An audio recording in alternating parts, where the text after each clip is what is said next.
بسم الله الرحمن الرحیم. محصلین عزیز و گرامی، السلام علیکم و رحمت الله و برکاته. امیدوار هستم که همه‌تان صحت و عافیت کامل داشته و از گزند روزگار در امان باشید. جلسه چهارم مضمون Infectious Disease of Pediatric در رابطه با پرتوسیس یا ووپینگ کف که به فارسی سیاه‌سرفه میگه براتون ارائه میشه. ارائه کننده دکتر محب الله صالح، متخصص داخل اطفال و نوزادان. موضوعات را که ما در بخش Infectious Disease مرور میکنیم تقریبا برای هر انتان یا برای هر مرض مشابه هست، شامل یک تعریف مرض، اپیدمیولوژی که در برگیرنده عامل مرضی، شیوه انتقال و مشخصات میزبانش است، پاتولوژی و پاتوژنز مرض، تظاهرات کلینیکی، تشخیص لابراتواری، تشخیص تفریقی، اختلاطات و بالاخره تداوی، وقایه و انظار مرض است. خب learning objective یا اهداف آموزشی که در درس امروزی شما باید یاد داشته باشین، دانستن چگونگی و ساختمان خود بوردیتیل پرتوسیس است، توضیح و دانستن توکسین های از این هاست و اینکه توکسین های بوردیتیل پرتوسیس چگونه تاثیر میکنه، تشریح و توضیح مراحل مختلفی کلینیکی خود سیاه‌سرفه هست، تشخیص تفریقی اعراض و علائم یک شیرخوار و یک کاهل در سیاه‌سرفه و همچنان فهمیدن تداوی و اهتمامات مرض است و نقش واکسین ها در این عرصه. این لرنینگ ابجکتیو درس امروزی ما را تشکیل میده. اولا دفینیشن یا تعریف پرتوسیس چی هست؟ خود سیاه‌سرفه چی را میگه؟ سیاه‌سرفه یک مرض حاد و شدید طرق تنفسی و از جمله امراض بسیار ساری هست که توسط بوردیتیل پرتوسیس یعنی عامل مرض بوردیتیل پرتوسیس است. پرتوسیس مرض است، عامل مرض بوردیتیل پرتوسیس است که توسط سویر برونکایتس یا التهاب شدید قصبات مشخص میشه و این از جمله امراض است که تقریبا اطفال زیر 2 سال را نیز مصاب میسازد در صورتی که معافیت کسب نکرده باشه و فوق العاده صریح است. در قسمت اپیدمیولوژیش عاملش خوب براتون یادآوری کردم که بوردیتیل پرتوسیس است و در تصویر در اسلاید شماره 5 شما ساختمان مایکروسکوپیکی باکتریا ها را نیز میتونین مشاهده بکنین. به رنگ سرخ دیده میشه در طول وینیگرام، بناهن گرام منفی هستند و ساختمان چوبک مانند یا کوکوباسیلری بین ساختمان مدور و بین ساختمان چوبک مانند ساختمانشان است. انکپسولیتد هوایی کپسول است، آیروبیک یا هوازی است، غیر متحرک است. البته یک تعداد ساختمان های شبیه به فلاجیل داره که توسط سو میتونه به اصلاح تحرکات خود را نیز اعاده بکنه. سمال رادز ساختمان های چوبک مانند است و ساختمان کوکوباسیلری در مایکروبیولوژی به ساختمان های گفته میشه که نه کاملا مدور باشه نه کاملا چوبک مانند، در بین هر دو که باشه به نام کوکوباسیلری یاد میشه و به عوض تولوین گرام توسط تولوین میتایلین بلو خوبتر رنگ آمیزی میشه. میتایلین بلو صرف یک رنگ است و سیمپل استینینگ است. سیمپل استینینگ بسیار خوب با آسانی قابل مشاهده است. البته علاوه از بوردیتیل پرتوسیس مرض مشابه توسط بوردیتیل پاراپرتوسیس و بوردیتیل برانکیسپتیکوس نیز به وجود میاد که نظر به بوردیتیل پرتوسیس و امراض خفیفتر هستند. انتقالش این مرض چطور انتقال پیدا میکنه؟ از جمله امراض تنفسی است. پس انتقالش نیز توسط قطرات هوایی صورت میگیره و تقریبا در 4 هفته اولی مرض سیاه‌سرفه یک مرضی نیست که در ظرف 1 هفته یا 2 هفته بهبودی کسب بکنه. از جمله امراض مزمن است، ممکن است 2 ماه یا شاید 1.5 ماه یا بیشتر از 1 ماه دوام بکنه و در جریان 4 هفته اول مریضی یا شروع مریضی خصوصا در دوره کاترال ساری هست، فرد میتونه که او را به افراد دیگه انتقال بده. فوق العاده ساری هست. یادآوری کردم براتون در اسلاید قبلی که اگر در یک خانواده یک طفل یا یک فرد کاهل مصاب باشد، تمام افراد در تمام رده‌های سینی را میتونه مصاب بسازه. خب antibodies do not cross the placenta. چون مادر اگر مصاب به مرض شود چون انتیبادی از طریق پلاسنتا عبور نمیکنه، پس از این خاطر است که در 100% مصاب شدنش این نکته رول اساسی داره.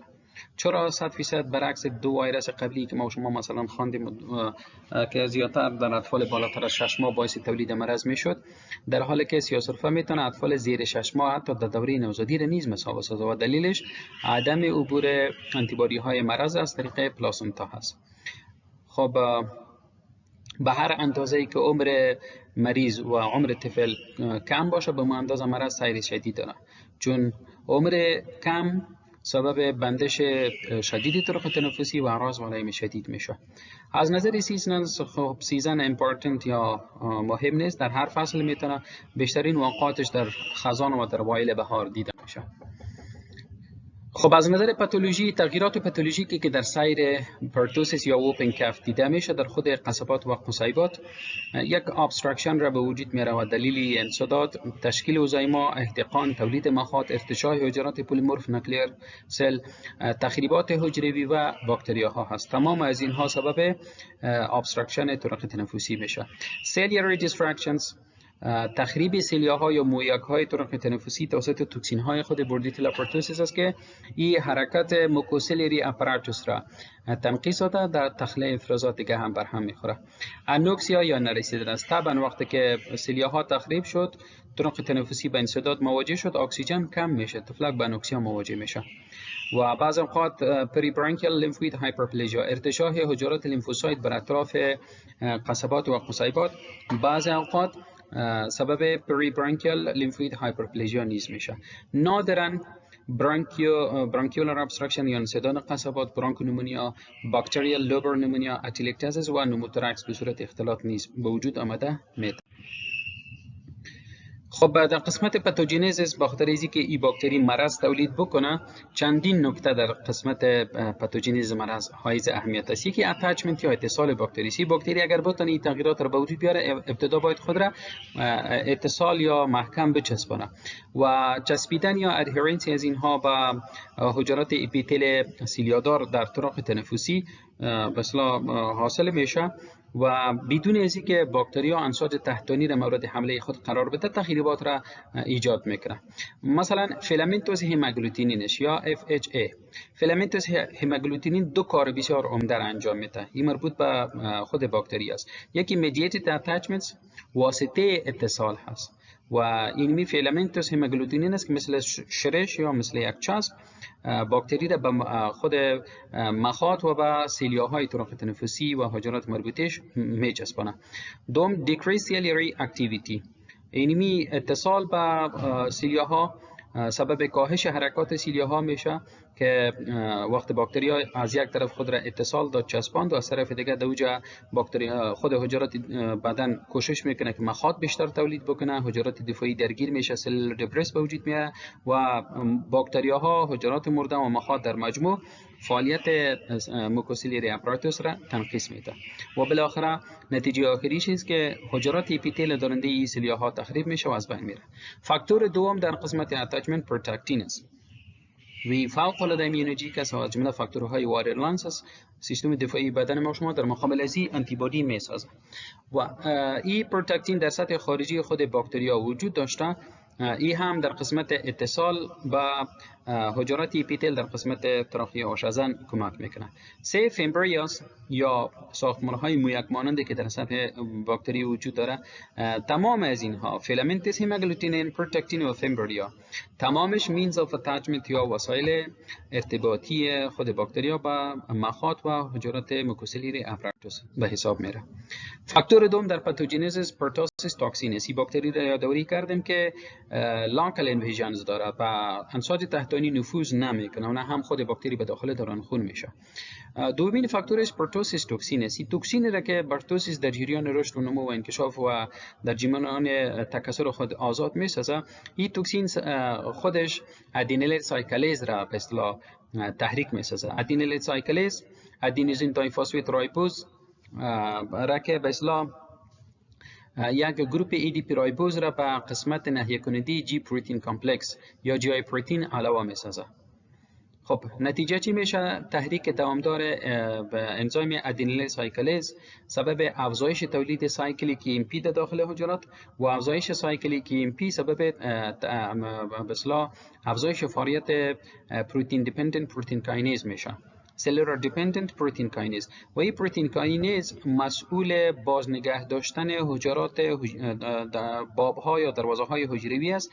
آب از داخل حجره خارج میشه به مسافات بین الحجروی، نتیجهش اوزیما و وقت در یک جای اوزیما به وجود بیاید در وجود طرق تنفسی تنگ میشه، مسئول سرفه های بسیار شدید نیز محسوب میشه. پس این فعالیت های پروتوسیس توکسین بود که سبب دو آوتکام یا دو پیامد بسیار عمده مرض میشه. همچنان پروتوسیس توکسین از یک طرف سبب تولید اودیما و سرفه های شدید سیاه‌سرفه میشه، از طرف دیگه یک سیگنال یا یک شفر به خاطر ارتشاح حجرات التهابی خصوصا لیمفوسایت ها به ساحه هست، یعنی سبب استرایکینگ لیمفوسایتوزیس در داخل دوران خون میشه. و پروتوسیس توکسین کار را که انجام میده این انهبیت سیگنال ترانسدکشن است، مانع رسیدن سیگنال یا مانع رسیدن شفر به حجرات التهابی میشه تا به ساحه التهابی کشانیده شود. چی معنی؟ خود توکسین سبب ارتشاح حجرات التهابی یعنی بلند رفتن سویه حجرات لیمفوسایت ها در داخل خون و همچنان در داخل امواج لیمفاوی میشه، ولی به محلی که در اونجا باکتریا ها وجود داره خود را رسانده نمیتونه چون شفری وجود نداره و شفر توسط این توکسین خنثی میشه، شفری که توسط حجرات آلوده و حجرات التهابی در ساحه آزاد گردیده و سبب جذب باکتریا ها دقیقاً به محل انتان میشه. از این لحاظ در داخل دوران خون و در داخل امواج لیمفاوی سویه لیمفوسایت ها بلند میره و استرایکینگ لیمفوسایتوزیس یکی دیگر از تظاهرات برجسته لابراتواری مرض است. خب اسلاید شماره 11 تاثیرات مختلفه توکسین پروتوسیس را به ما شما نشان میده. تایت جنکشن حجرات را از بین میبره، فاگوسایتوزیس را نهی میسازه، سبب تحریک تولید شیموکین ها و سایتوکین ها میشه، سبب عدم ارتشاح حجرات نوتروفیل به ساحه میشه، نوتروفیل با خبر میشه و خود به ساحه کشانده نمیتونه، بخاطر از اینکه شفر از اونها را این توکسین لاک یا مهار میسازه. تولید انتیبادی را نیز مهار میسازه، بخاطر از اینکه حجره وقتی که دسترسی به خود باکتریا و توکسین باکتری پیدا نکنه حجرات دفاعی التهابی عضویت سیگنال از او را تهیه کرده نمیتونه تا شفر به حجرات پلازما سل بده و انتیبادی در مقابل از او ساخته شود. حجرات دفاعی مختلفه را نیز به اصطلاح به انحطاط مواجه میسازه. اسلاید شماره 12 شیوه انتقال و سایر تغییرات را که پیشتر ما به شما یادآوری کردم در سایر مرض به شما را نشان میده. شماره 1 transmission of the bacteria by the aerosol از طریق هوایی انتقال پیدا میکنه، سپس اتصال پیدا میکنه به مویک های طرق تنفسی، بعد از اون تکثر میکنه به صورت لاکال و سبب افزایش تولید افرازات سلولر دبریز میوکس و ایدما میشه. در مرحله 4 حجرات اپیتل که مویکدار است یا سلیتد موکوسیلیر اپاراتوس را به انحطاط مواجه می‌سازد و بالاخره در مرحله 5 از خاطر تولید توکسین ها یک تعداد تاثیرات سیستمیک را به وجود میاره. فاکتور سوم تراکیال سایتوتوکسین است. این تراکیال سایتوتوکسین در حقیقت یکی از قطعات پپتیدوگلایکان خود باکتری است که به نام تراکیال سایتوتوکسین یاد میشه و پپتیدوگلایکان جزء دیوار باکتری های گرامنفی نیز است، هرچند یک لایه نازک را تشکیل میده. تراکیال سایتوتوکسین باعث تحریک آزاد شدن نایتریک اکساید و همچنان کشته شدن و تخریب حجرات اپیتل مویکدار میشه. فاکتور چهارمی در پاتوژنزیس ادینیل سایکلیز توکسین است. یکی خود پروتوسیس توکسین به صورت عمومی عمل میکرد. یکی به نام ادینیل سایکلیز توکسین نیز یک توکسین افراز میسازه که سبب مهار شیموتاکسیس لوکوسایت ها میشه. لوکوسایت ها خود را به ساحه کشانده نمیتونه، یعنی مانع فاگوسایتوزیس میشه. و تاثیر دومیشی است که مثل نتیجه آخری پروتوسیس توکسین که سبب بلند رفتن ادینیل سایکلیز سایکلیک امپی، افزایش فعالیت پروتئین کاینز و نتیجتا سبب تراوش مایع از داخل حجره به مسافات بین الحجروی و بالاخره تشکیل اودیما میشه. خب به صورت خلاصه اسلاید شماره 14 نکات پاتوژنزیس بسیار عمده را به ما شما لیست کرده که به تعقیب انشاق ای باکتری باردوتیل پروتوسیس خود را به حجرات اپیتل سیلیادار در داخل قصبات وصل کرده و اتصال از اینها توسط فیلامنتوس هماگلوتینین پروتاکتین و همچنان توسط پرتوسیس توکسین صورت میگیره. بعد از او باکتریا شروع به تکثر کرده و توکسین های مختلفی را افراز میسازه. پرتوسیس توکسین که براتون تشریح کردم، تراکل سایت توکسین که حرکات موکوسیلیاری را مهار میسازه، ادینیل سایکلیز که در فاگوسایتوزیس مداخله کرده سبب تشکیل اوزایما میشه و همچنین درمونوکراتیک توکسین که سبب نکروز موضعی میشه. این ارگانیسم را براتون یادآوری کردم که تکثرش به صورت موضعی است و در سطح حجرات اپیتل باقی میمونه و هیچگاه داخل انساد تحتانی و داخل باکتریا نمیشه.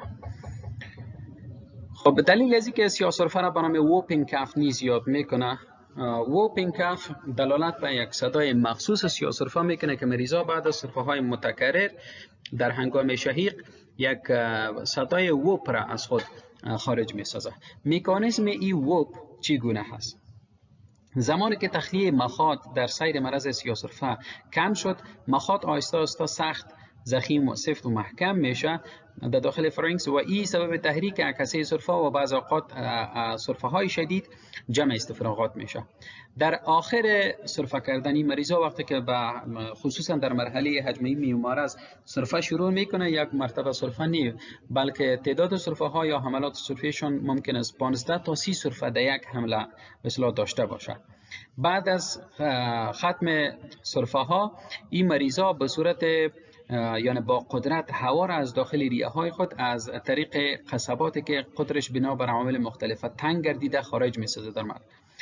خب چون لارنکس بسیار در اثر اوزایما در اسکل تشکیل مخاطات و غیره نرو یا نازک یا تنگ گردیده و تقریبا توسط سپازم عضلات و مخاط و ناحیه به اصطلاح به سپازم رفته بسیار تنگ گردیده، خروج هوا با شدت از داخل حنجره که به اصطلاح قطرش بنا بر عامل پاتوژنی تنگ گردیده باشه سبب تولید اینمی آواز ووپ میشه که تشخیص کننده به خاطر برتوتیلا پارتوسیس است. یعنی ما یک طفلک را که سرفه های متکرر و در اخیر سرفه های یا استفراغ بکنه یا آواز ووپ را خارج بسازه وصفا توسط اینمی شناساییش میکنن در اوج بیماری. خب سکریتری آی جی هست پروتکتیو رول. آی جی افرازی نقش محافظوی داره چون آی جی در مخاطات به صورت به اصطلاح دو ولانسه افراز میشه، مثل جال نمیگذاره که باکتریاها به اصطلاح اتصال پیدا بکنه به حجرات مخاطی و به مخاطات و مانع نفوذ از اونها میشه. در سایر بیماری انسفالوپاتی تخریبات دائمی در دماغ و مرگ ممکن است به وجود بیاید. دلیل تمام از اینها بندش طرق تنفسی، انوکسیای دماغی در اثر سرفه های حجمی و در اثر خونریزی های دماغی است. وقتی که طفلک سرفه میکنه از یک طرف نرسیدن اکسیژن به داخل دماغ سبب انوکسیا میشه، از طرف دیگه در نتیجه سرفه کردن جریان خون دماغ به صورت فشاری یا به صورت ضربتی با هر سرفه افزایش کسب میکنه که میتونه سبب سربرال هموراژ نیست شود. هر دوی از اینها سبب مسئول انسفالوپاتی، تخریبات دائمی و حتی مرگ محسوب میشه. خب دلیل مرگ مریضا اختلالات ثانوی خصوصا سویر برانکوپولمونری نمونیا به صورت ثانوی در اثر مداخله سایر انتانات، سویر برانکوپولمونری دیزیز و همچنان CNS damages. Persistent vomiting جمع decreased oral intake. استفراغات متکرر جمع کاهش اخذ مواد غذایی توسط طفل که طفلک را میتونه در کوتاه مدت به طرف دیهایدریشن به طرف هایپوولمی و شاک و بالاخره اگر انرژیمنت یا اهتماماتش گرفته نشه به طرف مرگ بکشونه. گاستروینتستینال دیزیز پلاس مالنوتریشن جمع لابراتوری جمع میسلز جمع رسپیراتوری ترک انفکشن و اطفال که ایمیون کامپرومایز باشه، اطفال که اینی امراض را داشته باشه، در این اطفال نیز سطح عفیات زیادتر هست. هر موجودیت استفراغات و اسهالات با یک مرض مزمن مثل سیاه‌سرفه بسیار زود وضعیت طفل خراب می‌سازه. مالنوتریشن که بسیار واضح هست. لابرتویت طفل وزنش کم است، خودش نه غذا گرفته میتونه و از طرف دیگه مرض مزمن سر از حول هوا میشه، فاکتور بسیار بسیار خطرناک بسیار زودی اطفال میتونه از پای در بیاره. میزلز اختلاطی، انتانات طرق تنفسی علوی و انحطاط سیستم معافیتی، تمام از اینها فاکتوری است که زمینه ساز به خاطر مرگ اطفال بوردیتیل پارتوسیس محسوب میشه. تظاهرات کلینیکیش چگونه هست؟ تظاهرات کلینیکی مرض به تعداد باکتریاها، عمر مزی و سیستم معافیتی مریض بستگی داره. در مجموع مرض تقریبا 1.5 تا 2 ماه دوام میکنه. دوره تفریقش 7 تا 14 روز و به صورت رنج 6 تا 21 روز را در بر میگیره. مرض یک صفحه نزلوی، یک صفحه به اصطلاح پاروکسیزمال یا حجموی و دوره نقاهت یا دوره شفا داره. در دوره کاتارال که مرض فوق العاده ساری هست، شروع مرض به صورت تدریجی هست. هر مرض مزمن به صورت تدریجی شروع میکنه و در جریان دوره کاتارال سرفه ها، ریزش، تخرشات نارازمی، عطسه های طفل بسیار متبارز بوده. مریضا معمولا تب نمی داشته باشه و اگر تب هم داشته باشه بسیار low grade fever است. اگر مریض تب بالاتر از 38.5 درجه داشته باشه باز مطمئن شوین که خود بوردیتیلا پرتوزیس نه بلکه سکندری بکتریال انفکشن ممکن مداخله کرده باشه. این مرض در دوره کاتارال فوق العاده ساری هست. به اطرافیانش میتونه مریض انتقال بده و دوره کاتارال در مجموع در حدود 2 هفته دوام میکنه. علامت بسیار متبارز این دوره چی است؟ severe cough during the night است. حملات شدید سرفه در جریان شب است. در جریان شب که عضلات طرق تنفسی ما رخاوت میکنه، رخاوت عضلات تنفسی سبب کلپس راههای هوایی که در راههای هوایی که التهاب و تجمع مخاط و غیره صورت گرفته باشه بندش شدیدتر میشه و سرفه های مریض نیز تشدید میشه. مرحله دوم پاروکسیزمال استیج است. سرفه ها در این مرحله از نظر شدت و از نظر دفعات زیاد میشه، یعنی هم تعداد سرفه ها و هم در هر حمله سرفه تعداد سرفه ها زیاد میشه. اگر در دوره کاتارال مریض 5 مرتبه سرفه میکرد، حالا میرسه به 15 20 یا 30 مرتبه در این مرحله. خب علامت مشخصی این دوره ووپینگ کاف هست. مریض سرفه میکنه بعد از او در هنگام گرفتن هوا و عبور هوا از داخل حنجره که قطرش بسیار زیاد تنگ گردیده یک آواز مشخصی به نام ووپینگ تولید میشه. در این مرحله پست توسیس ایمیزز نیز مشاهده میشه. مریضا بعد از سرفه های حجمی متکرر غالبا استفراغ هم میکنه. این مرحله مجموعاً 4 هفته دوام میکنه و بعضی اوقات دوامش نظر به حالت مریض 6 تا 8 هفته نیز به اصطلاح و درازا می انجامه. در یک طفلکی که شیرخوار باشه ووپینگ کاف و باوتس آف کاف خیلی زیاد پرومیننت یا برجسته نیست. یکی از اهداف درس از جمله اهداف آموزشی درس ما نیز بود که تظاهرات مرض در یک طفلک شیرخوار با کاهل چی فرق داره. ووپینگ کاف، باوتس آف کاف یا پست توسیس ایمیزز این تظاهرات بسیار کلاسیک مرض سویا سرفه است، اما در شیرخواران زیادتر اونها را مشاهده کرده نمیتونیم. شیرخواران خیلی زیاد کبود میشه، سیانیتیک پیدا میکنه، وقفه های تنفسی پیدا میکنه. یعنی کبودی و وقفه های تنفسی در اطفال شیرخوار خیلی زیاد متبرز است. سرفه های مریضا در هنگام گریه کردن، مواجه شدن به هوای سرد و همچنان در هنگام زرقیات تشدید میشه چون عوامل تریگرینگ یا تحریک کننده هست. در جریان حملات سرفه در نزد مریض تعرق، بهالی، سیانوزز، پوسیدگی چشما، برآمدن زبان و برجسته شدن اورده جگولر نیز مشاهده میشه در معاینات فیزیکیش. سرفه های مریضا در این مرحله به اصطلاح شدید میشه. در 2 هفته اول سرفه از نظر شدت و از نظر دفعات اوج میگیره. بعد از او برای 1 تا 2 هفته الا 3 هفته دیگه به مو حالت شدید خود باقی میمونه و بالاخره در هفته های آخری دوره پاروکسیزمال آهسته آهسته شدت و دفعات سرفه کم میشه. تصویر سلاید شماره 20 تصویر سمت چپ شما سیانوزز را و پست توسیس ایمیزز را استفراغ که بعد از سرفه های متکرر مشاهده میشه و در اینجا هم کبودی اطفال در زیر چشمای اطفال از خاطر انوکسیا کبودی مشاهده میشه. مرحله سومش کانوالسنت استیج یا کانوالسنت پریود است، دوره شفا یا دوره نقاهت مرض است که در این دوره سرفه ها و استفراغ از نظر شدت و از نظر دفعات کم میشه. هم فریکونسیش و هم اینتنسیتیش آستا تنقیص پیدا میکنه. از 20 یا 30 سرفه آستا به 5 یا 10 سرفه و از نظر شدت که بسیار سرفه های شدید و استفراغات شدید داشت آستا شدتش نیست تنقیص پیدا میکنه.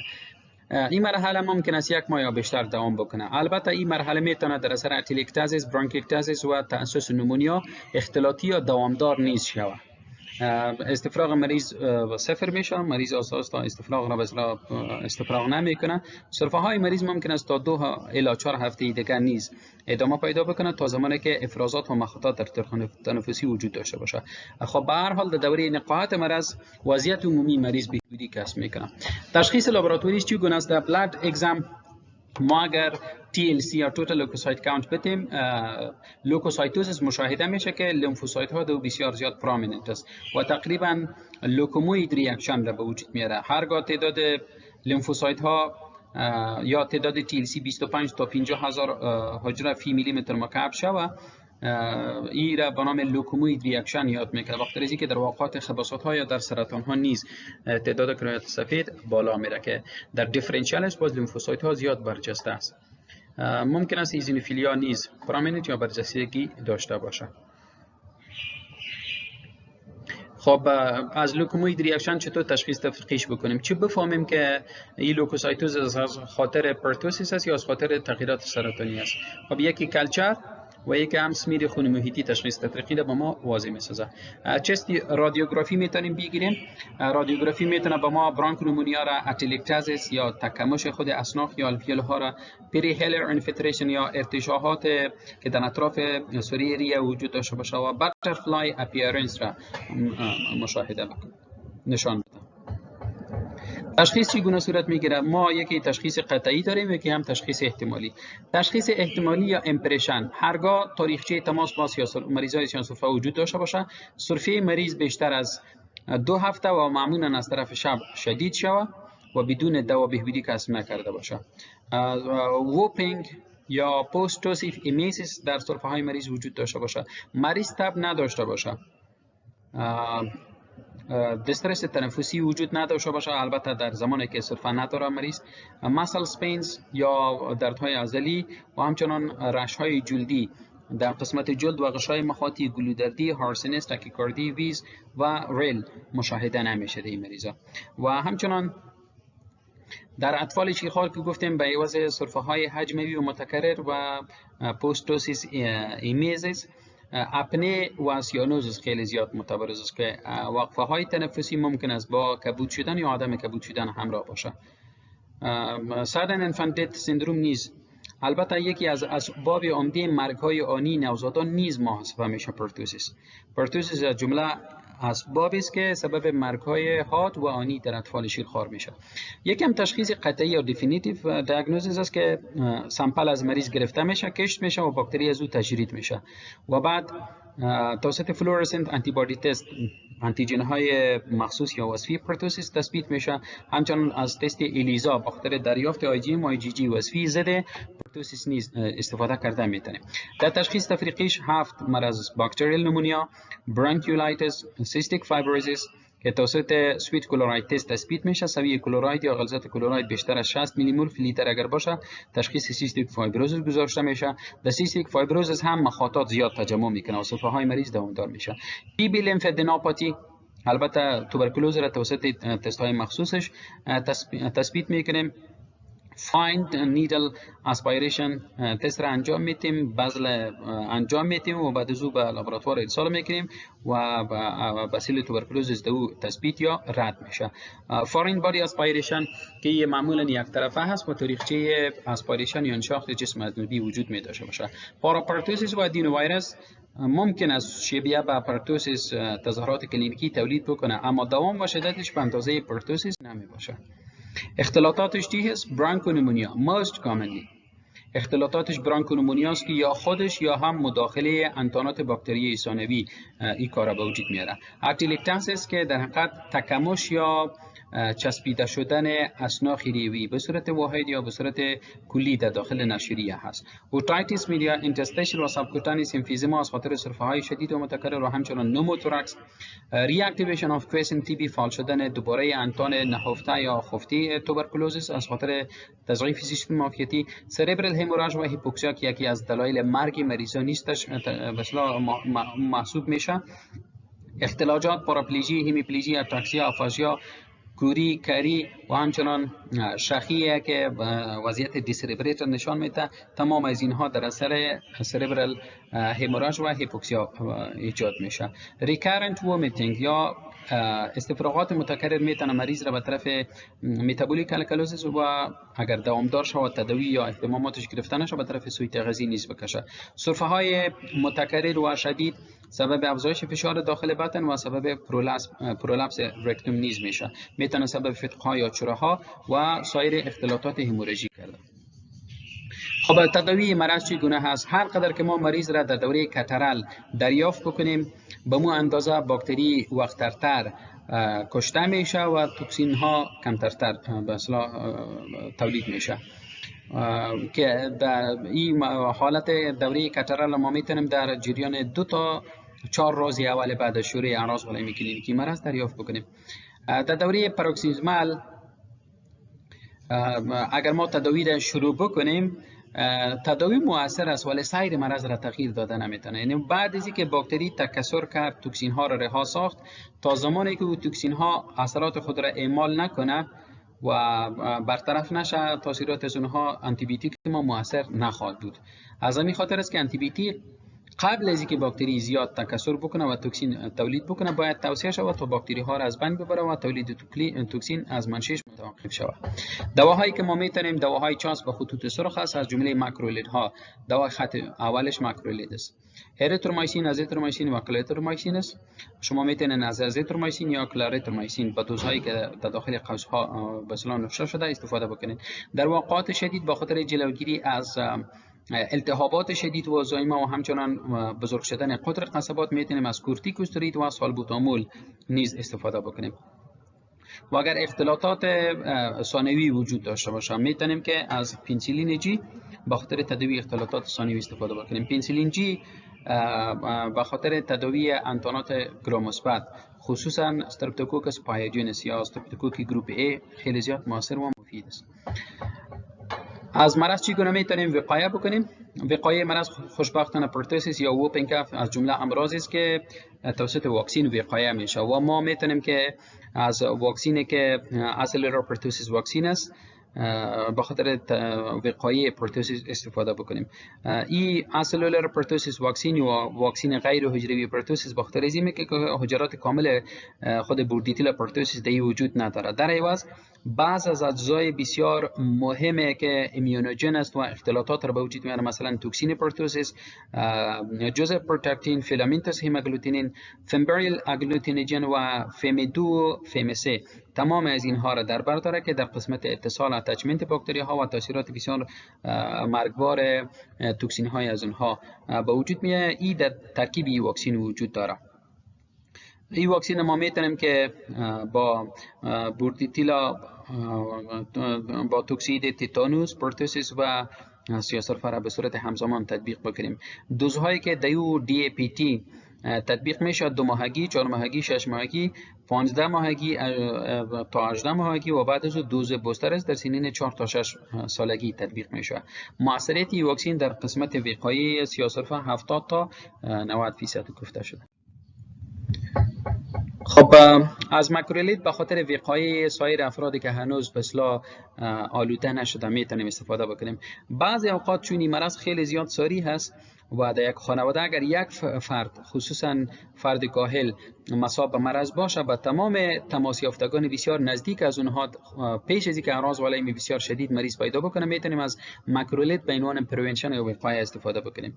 یعنی اگر افراد سالم دیگه باکتری منتقل شده باشه پیش از اینکه تکثر بکنه و توکسین تولید بکنه ما آنتی بیوتیک برش میتیم تا باکتری ها را از بین ببره، کالونیزیشن مانی کالونیزیشن شود. اگر از ازیترومایسین باشه برای 5 روز و اگر از کلاریترومایسین یا اریترومایسین به این منظور استفاده میشه باید برای 7 تا 14 روز استفاده صورت بگیره. پروگنوزیس یا انظار مرض چگونه هست؟ خب از سال 1900 تا 1930 که وفیات مرض فوق العاده زیاد بود و دلیلش هم براتون یادآوری کردم که دلایل تنفسی و CNS خیلی زیاد سبب وفیات مرض میشد. واقعات مرض بعد از تشخیص بعد از روی کار شدن خود واکسین سیاه‌سرفه خیلی زیاد تنقیص پیدا کرده.